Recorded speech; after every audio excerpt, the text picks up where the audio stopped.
Hi Pisces, welcome to your Tarotscope for July 2015. It's Raina here, and it looks to me, based on the four cards that I chose, that July will be a month for you to go within.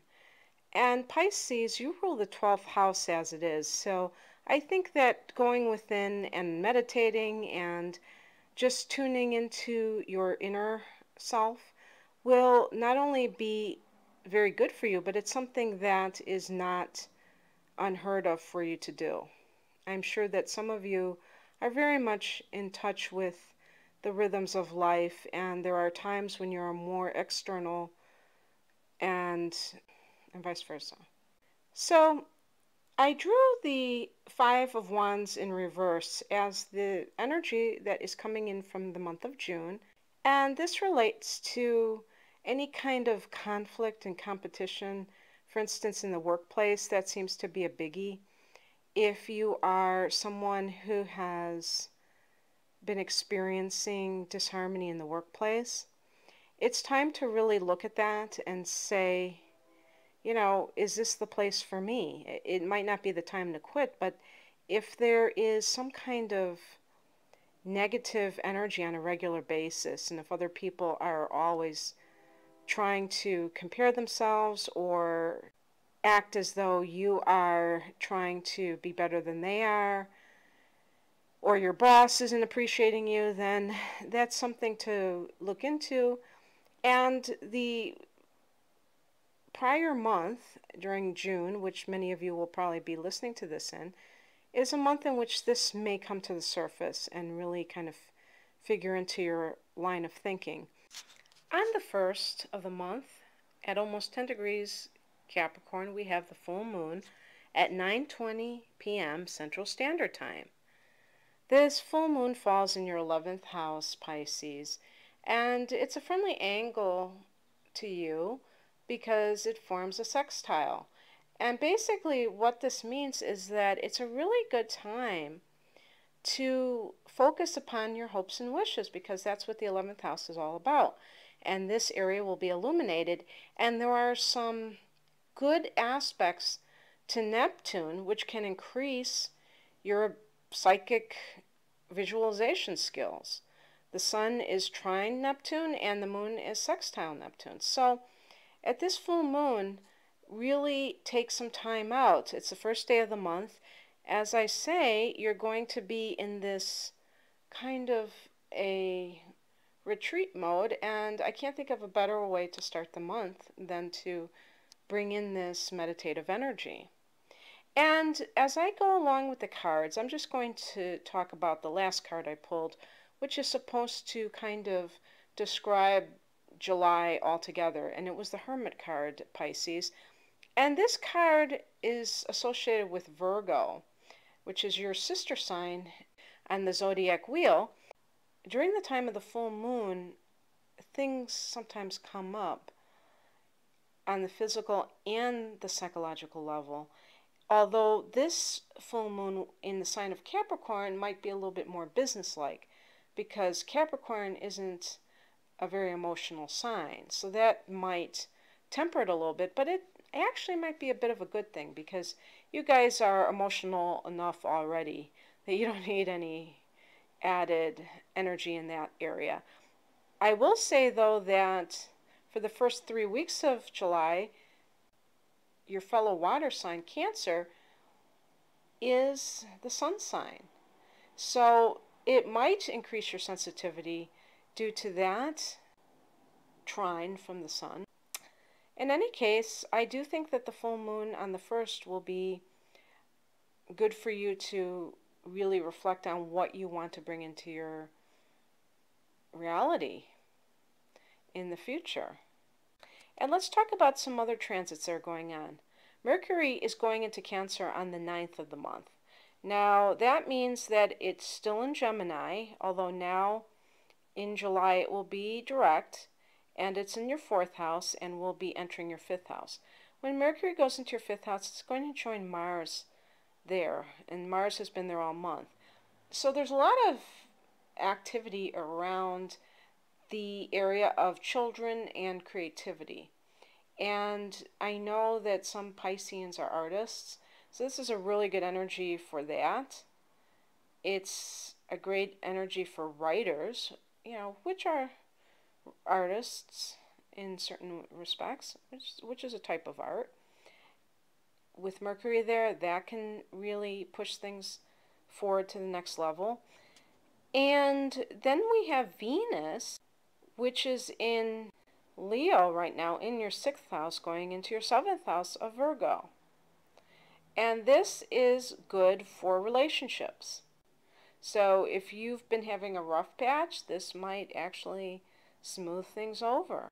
On the 25th of July, Venus turns retrograde at 0 degrees Virgo. So for the rest of the month, it will be in that 7th house at 0 degrees as it is retrograding, Pisces. And what this means for you is that since it has gotten into the sign of Virgo, even though it's 0 degrees, you can say that your 7th house will feature a Venus retrograde. So maybe you will reunite with a partner. Maybe you will start things up with someone who had some kind of, you had a falling out with, or it could relate to some legal issue that was left hanging, or, maybe this is going to help you in some capacity because Venus always smooths things over wherever it lands. And in retrograde, it just revisits these issues, or these relationships, you could say. And then we have Uranus going retrograde, and that is in Aries, and that happens on July 26th. And for you, Aries is your 2nd house. So that's your money sector, the money that you earn, I should say. And so when it's in retrograde, it can be even more volatile and unpredictable. But that can be a good thing, too. That's not necessarily a bad thing. Uranus is like the planet of sudden events. So, gosh, who knows? You could just suddenly make a whole bunch of money. That's how I like to look at it in any case. And so now weaving in some more cards for the first half of the month of July, I picked for you the Four of Cups. And the Four of Cups kind of shows this man, and he's sitting under a tree, at least in my weight deck, I should say. He's sitting under a tree and he's feeling sorry for himself. He looks dejected. And basically what the Four of Cups is asking of you is, are you appreciating what is? And, especially when it comes to your close relationships. Because, dealing with this Venus retrograde that is coming at the end of the month, these questions will make themselves apparent to you in other ways. If you're the kind of person who's never satisfied with anything, then this energy really illustrates that. And I think that, Pisceans, when they're not living completely in the light, can really, throw a pity party like nobody else. And to be fair, Pisces is the last sign of the zodiac. So it's kind of the old soul of the zodiac. And I would wager to say that a fair number of Pisceans might have had very difficult childhoods. You might have dealt with addiction by your parents or caregivers. You might have had physical or sexual or verbal abuse. And in those environments, you really are tested, as a child. But one of the things that it also does is it gives you a compassion for humanity. I think most of us, at least for a certain period of time, see our parents as gods when we're children growing up, because, we just think that they're perfect. And Pisces people who have been through the fire and have lived through negative circumstances that a lot of children don't live through, they realize the humanness of even adults at a very young age. And so this gives them a unique vantage point when they get older, because it's very hard for a Piscean to look down on another person completely, because they just are too aware of how life can, warp a person depending on what circumstances they encounter. So, you know, when you throw a pity party, it isn't because you're weak. It's because you do feel the kind of things that some other people don't feel. Some people are perfectly capable of like ignoring what's going on with other people in societies around the world, and you're the kind of person, you might read a news story and it's taking place somewhere across the world and it bothers you for hours because you're just a very sensitive person. So I don't want to give the impression that I think that Pisceans are whiners or anything like that, but I do think that you have to cultivate positive thinking and making that a default thought process, some of you, because it is a habit that you can get into based upon the conditioning that you've had. And if you've had a lot of kind of negative or tumultuous experiences when you were young, it's very difficult to get out of that crisis mode. And so you might even feel as an adult, if nothing's going wrong, even worse, because it's like, wait, this isn't my programming. There's supposed to be constant chaos. And so I think that this could be a good month to really go within and eradicate some of those beliefs that no longer serve you. And maybe the first half of July, you'll be tempted to not have an attitude of gratitude for some reason.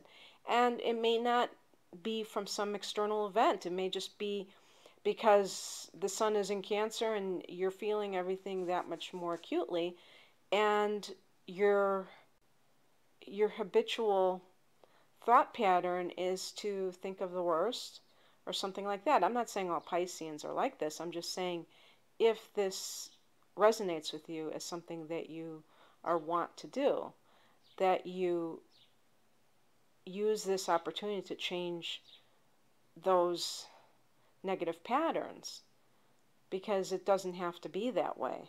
And then in the second half of July, I picked the Queen of Pentacles in reverse for you. And the Queen of Pentacles in reverse talks about the simple life. And it's very interesting because there is a movement called voluntary simplicity. And you can go online and maybe Google it or see if they have Facebook groups. I'm sure they have a whole bunch of them.